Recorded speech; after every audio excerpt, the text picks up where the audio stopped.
Good day mga ka-GMC. So meron naman tayong bagong iba-bike check. Ito si Tossic Grand Fondo B2S. Ito ay road bike, size 47.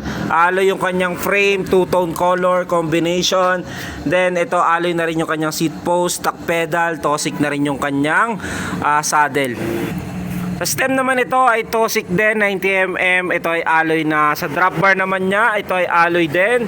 Sa kanyang headset ay ball bearing pa, pero ito ay naka-tapered na.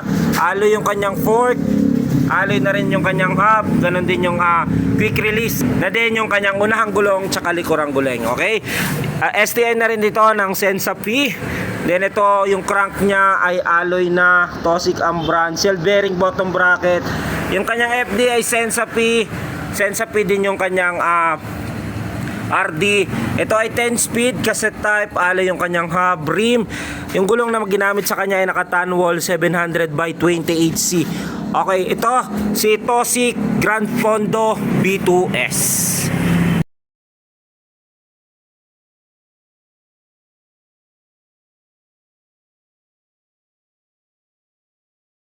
Good day mga ka-GMC. So andito na naman tayo sa Budget Bikes Cavite. So meron na naman tayong bagong ipa-price update ngayon. Okay?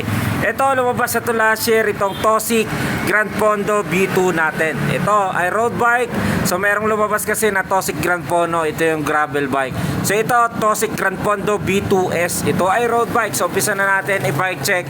Ganon din i-price update. Pero bago lahat, please like and subscribe.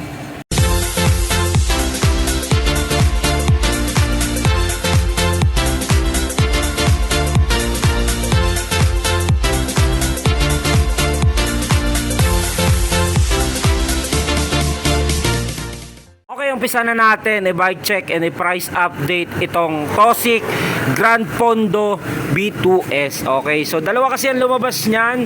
So I think napanood niya na rin yung dating mga video kasi meron niyang Tossic Grand Fondo na gravel bike. So ito ay Tossic Grand Fondo B2S. Ito ay road bike mga ka-GMC. So umpisa na natin i-bike check. Kaya kung mapapansin nyo yung color combination niya, naka two-tone color yan. So ito green with black color. Size 47 yung kanyang set tube. Size 53 ang kanyang top tube. Grand Fondo nakalagay dito sa gilid ng kanyang top tube. Ayan. So dito naman sa taas niya meron yan lagayan dito ng battle cage o kung ano man pwede nyong ilagay. So maganda yan. So dito smooth weld na rin yan, Tossic na rin ang brand. Yan, parang ito ay naka triple triangle pero nakakonekta dito, no? So yan po, smooth weld pagdating dito. Ayan, dito nakikita pa rin yung pinagka-weldingan niya. Then dito sa baba ganun din. Pero napakaganda nito ay meron ka na ditong lagayan ng battle cage din sa kanyang down tube. Adjust din yan kung saan mo gustong ilagay. Think dito pwede mong ilagay dito yung doon sa pump. Then dito yung inyong battle cage holder. So sa kanyang set tube naman, so meron diyan nakalagay dito. So pwede nyo lagyan yan. Then sa kanyang seat post 27.2. Ito ay bolt type. Ito naman ay alloy Tossic ang brand. Kanyang seat pedal ay stock pedal. Ball bearing. Kanya namang saddle Tossic ang brand. Okay, medyo malapad-lapad yan dito. So dito naman tayo sa kanyang head tube. Sa kanyang head tube naman ay tapered na. Ito ay ball bearing pa. Yung kanyang stem ay Tossic ang brand 90mm. Drop bar nito ay alloy na rin yan. Then yung kanyang fork ay alloy na rin na naka-aero na. So color green dito. So napakaganda ng kulay nito. Yung color combination niya napakaangas. Then dito naman tayo sa kanyang unahang gulong. So yung kanyang unahang gulong ay quick release na. Alloy na rin yung kanyang hub. Yan, Xingfu ang brand nito. Quick release na rin yan. Rotor na ginamit sa kanya ay 160 quick release. Cable acquainted. Ang pinakano nito ay Fitpilil. Yan, yung brand ng kanyang caliper disc. Yan, okay. So dito naman tayo sa kanyang STI. So ito ay P ang nakalagay sa kanya. So ito po ay Sensa P. Ito ang Sensa Reflex 8 speed, Ignite ay 9 speed. Ito Sensa P, ito yung 10 speed nya. So napakaganda rin ang kanyang bar tape na to. Yan o. So maganda hawakan tong bar tape nya. Then continue tayo, dito na tayo sa kanyang FD and RD. So sa FD niya, Sensa P din, ito ay naka-brace on na. So nakakonekta yung pinaka-FD nito dito sa frame niya. So ito ay 2x. Then ang crank nito ay Tosic. Alloy na po ito yung mga ka-GMC. Yung bottom bracket niya ay cell bearing na.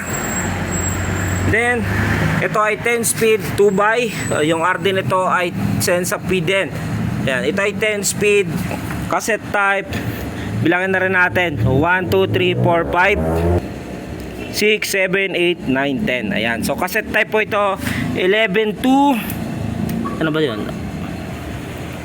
32 teeth mga ka-GMC. So alin na rin yung kanyang hub. Xingfu ang brand niyan. So dito naman tayo sa kanyang rim. Ayan po yung rim nito, Tosic po ang brand. So ito ay alloy na. Sa kanya namang gulong na ginamit sa kanya ay naka-Tanwol Juwelier 700 by 28C. Ayan. So ito naman, check naman natin yung cabling niya, no? So sa cabling nito, ang nagustuhan ko dito ay is naka-internal na. So yung fork kasi, 'di ba, usually nakikita natin yung gaya nito, yung preno sa unahan, 'di ba? So ang mostly na napapansin natin sa fork, meron yang dadaanan dito. Ang kinagustuhan ko dito ay naka-internal na. So lalagas yan dito sa ilalim. Ayan. Meron siyang butas talaga, no? So maganda siya, malinis. Yung kanya namang FD and RD, ganun din yung brake niya sa likuran ay internal din. So ito yung kanyang shifter dito sa RD. Sa FD naman nandito. Then yung brake sa likuran. Saan niya ba tatagos yan? Siyempre dito yan sa ilalim. Okay, so dito naman tayo sa kanyang sa kabilang side, no? So napakaganda ng bike na to mga ka-GMC. Okay, so magkano nga ba yung bikes na to? So available ito sa TikTok, sa Shopee. Ship nationwide tayo kahit saan man sulok ng Pilipinas. Presyo nito 13,800 with 6 freebies, glove tube, machine guard, arm sleeve, tail light, bottle cage. Kung ngayon naman ay malapit dito sa shop, makabili ng 12,800, no, cash pick up, no freebie. Subukan na rin natin timbangin itong road bike ni Tosic Grand Pondo B2S. Subukan natin timbangin itong road bike ni Tosic Grand Pondo B2. Ayan. Okay, ito yung timbangan natin. So tignan natin yung pinakabigat nito. So nung lumabas sa kanya ay nasa 10.5. So ulitin natin. Kanina. Okay, ulitin natin to.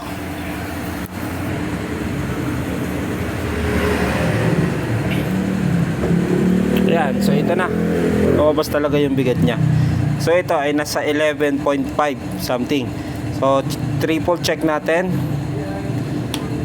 Okay, so 1, 2, 3. So yun, lumabas na talaga. So yun yung bigat niya, no? So nasa 11.5 something yung bigat nito, mga ka-GMC.